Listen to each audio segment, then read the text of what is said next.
ой орчин суугчд гэдэг нэртэй өртөө байгаа. Би та нарт ийм 10 жирэг карт тарааж өгнө. Тэгэхээр энэ амьтад маань энэ дээр байгаа амьтад байгаа, мөөгч байгаа, ургамалч байгаа. Энийг энэ ой аль хэсэгт байрладаг вэ? Аль үе давхаргад нь байрладаг вэ гэдэг та нар зөв тохирож байрлуулах юм байгаа шүү. За ингэ 10 карт авчих. Every step along the way, we're working for tomorrow in everything we do today. You might think we're crazy, it might be foolish pride. But it feels like Mother Nature is working by our side. Organic meadow farming is farming from the heart. The milk that we deliver. За энэ хөвдөн болон хөрсний үед бол мөөг бол байна. Шоргооз байна. Энэ шоргооз мөөг хоёр маань ингээ харагдж байгаа их бие нь энэ ч гэсэндээ мөөгний чинь жинхэнэ их бие нь болохоор хөрсөн доороо ингээ байлж байна. Шоргоозоос мөн адилхан тийм үү? Хөрсөн доороо бүр гэр нэж идэг шүү дээ. Үүрлж идэг шүү дээ. Яг байна. За энэ жирхийг доош нь бүр хөрсөн доороо тавьчих. Энэ жирх маань бүр дээш байна. Энэ маань модны үр самраар идэж. За энийг юу лээ? Эрвэхний авгалдаа хэтэрхий дээшлүүлж жоохон доошлуулнаа. Энэ хавцаа барилна. Энэ тошуулыг доор тавьсан байна тийм үү? Энэ мөн адилхан дээшээ. Энэ болохоор модны ургамлын мөг, уур мөг гэж байгааз. Энэ бол энэ хавцаа барилъя. За энийг энэтэй таралт авчи шувуу эндээ байрлана. Ааз мөн адилхан эрвэхээ энэ ааз хоёр чинь ойролцоогоор эндээ байрлаа. За гахааг бол яасан байна? Өвслөг ургамлын үе гэсэн юм тийм үү? Тэгвэл энэ хоёрын голлоор ингээд оруулчих. Энэ бас мөн адилхан өвслөг ургамлаар хоолно. За ингээд харахад энэ байшин мод ой орчин суурч гэдэг энэ байшин нэг модыг ой байшин гэж үзэх юм бол хэдэн давхар байшин байна? 2 1 2 3 4 5 давхар байшин. 5 давхар байшинтай адилхан. Тэгээ ой гэдэг маань өөрөө юу байх нь ийм олон амьтдын орох оромж нь болдог байх нь, үүр нь болдог байх нь, гэр нь болдог байх нь шүү дээ. Монгол улсын нутаг дэвсгэрийн 6% нь ой модтой. Энэ тоо жилээс жилд буурах эрсдэл бий. Уг нь ой сан хамгаалах тухай хууль тогтоомж байдагч төдийлөн сайн хэрэгжих байна. Ой модоо хүн бүр хамгаалж гэмээн эрүүл амьдралын үндэс болж өгөх учиртай юм. Ой ихтэй газрын агаар нь эрүүл байдаг. Ой гэснээс ойг та өөр өнцгөөс харж зугаалж үзсэн үү? Ийм боломж бас байдаг юм байна. За энэ хэдэн намрын өртөө лээ? 4. За энэ өртөө маань ерөнхийдөө шидэт тойл гэдэг нэртэй өртөө байгаа. Энэ ямар учиртай гэвэл биднээс энэ тойлыг бол зүгээр нүүр царайгаа харах гэж хардаг бол биднээс энийг ашиглаад та бүхэнд байгалыг өөр өнцгөөс нь яаж харах вэ гэдэг өртөө байгаамаа. За ингээд толиодоо бүгдийг тараагаад өгч. Алтан сайхан суугаалын алхан бүртээ санаж яв. Сумжиг арга модон ханган залуунаас даа сайн муу бүхнийг ялан салгаж чадвал энэ сайхан өндөр чиний мэдэл дээрээ амьдрал дүрбэл сайхнараа байх болон үрэл сайхнараа. За толин чи яаж харна гэж бодсон? Би юу өнцгөөс нь гэсэн чи ингээл харах юм болов ингээл харах юм болов гэж. Чиний хувьд юу гэж бодсон? Адилхан л. Өөр өнцгөөс гэсэн толинд одоо яаж харах юм бол? Өстой мэдгүй маань. Яа багшаа сонсъё тэгвэл. За тэгээ. За энэ болохоор чиглүүлэгч хүн маань байгаа. За би энэ толио яг энэ нүднийхээ доотлол тавилаа. За цөмөрөө тавьсан уу?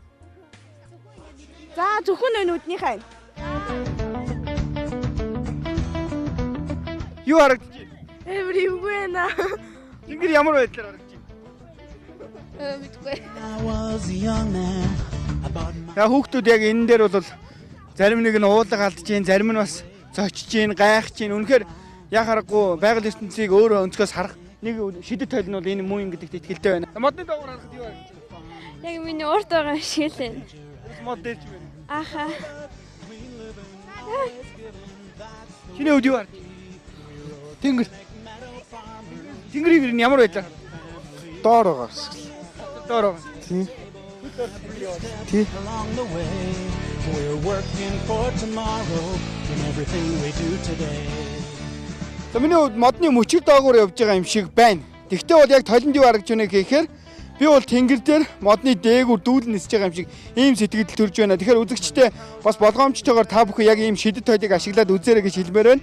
Юу вэ гэхээр ерөнхийдөө байгаль орчныг бас өөр өнцгөөс харах үнэхээр бодит энэ нөхцөл боломж бол яа харахгүй энэ байдгийн байна. Тэгээд байгалийн ухааныг ялангуяа экологийн зөв боловсролыг олгодог экологийн боловсролын төв бол Монгол Улсын их сургуулийн харьяа ийм сургалтын төв бааз байгаа. Тэгээд энэхүү бааз маань бас маш олон үйл ажиллагаа явуулдаг. Үүний нэг нь бол энэ өртөөчлсөн сургалт юм а. Тэгээд өнөөдрийн нэвтрүүлгээрээ үзэгч та бүхэндээ бас эдгээр хүүхдүүдийг энэ өртөөчлсөн сургалтаар явуул бас ямархуу үйл явдлуудыг харж байгаа юм бэ гэдгийг үзэгч та бүхэнд харуулж байгаа шүү. За тэр хүүхдүүдийг хараараа үнэхээр байгаль орчныг бол өөр өнцгөөс өөрөөр харж байгаа. Үнэхээр багтан тийм сайхан инээдхөөр баяслыг олж авч байгаа. Ийм гоё байдаг юм уу? Ингэж харж болдго юм уу гэдэг ийм баяслыг төрүүлж байна. Тэгэхээр энэ хүүхнээрээ энэ сургалтын онцлог оршиж байна. Үнэхээр талент туссан дүрсийг харж байгаль дэлхийг өөрөөр мэдрэх боломж бол энэ. Ялангуяа намрын өн галаглам ой модонд энэ аргыг хэрэглэх аваас үнэхээр сэтгэл баясан мэдрэмж төрдгөө гэдгийг экологийн боловсролын төвийн багш нар хэлж байлаа. Мод бол экологийн тэнцвэрийг харгалахад маш чухал үүрэгтэй. Энэ шутгаар нь ойг хамгаалах талаар олон хүн санаа зовдөг юм. Ой модгүй бол ус үгүй. Ус бол чандман нэрдэн. Ус үгүй бол амьдрал үгүй. Усан хайрлах сэтгэлийг хүүхэд багчууд ойлгох үүднээс экологийн боловсролын төвийн багш нар хөгжөөнд тоглоом сэтгэж олжээ. Манай өртөө болохоор 2 эрдэнэ гэдэг нэртэй өртөө байгаа. За тэгээд бүгдээрээ ингээд энэ хувин дотор юу байгаа гэхлээр харна 2 эрдэнэ гэж чухам юу хэлээд байна. Ийшээ татгшин ингээ хардаа. За одоо бүгдээрээ болохоор олсныхоо үзүүрээс нь барьна ингэж наанаас бол барихгүй. Аха. За тэгээд энэ дотор байгаа 2 эрдэнэ хайрлаад энэ жижиг сав руу юулах байхгүй юу? Тэгээд чулуугаа оруулна. Ингэхдээ болохоор одоо чандман эрдэнэ болсон усаа айл бол хасахгүй гэж юм гэсэн үг л дээ. Тэгээд энд болохоор ганц 4-5 хүн яг ингээ олсныхоо үзүүрээс нь барина. Ингэж бүр ойртоод бол барьчих болохгүй. Тэгээд та нарын байрлал бол хамаагүй шүү. За.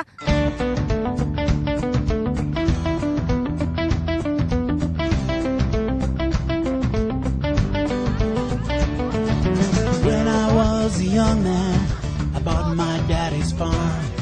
I worked the fields in the usual way, but something just felt wrong.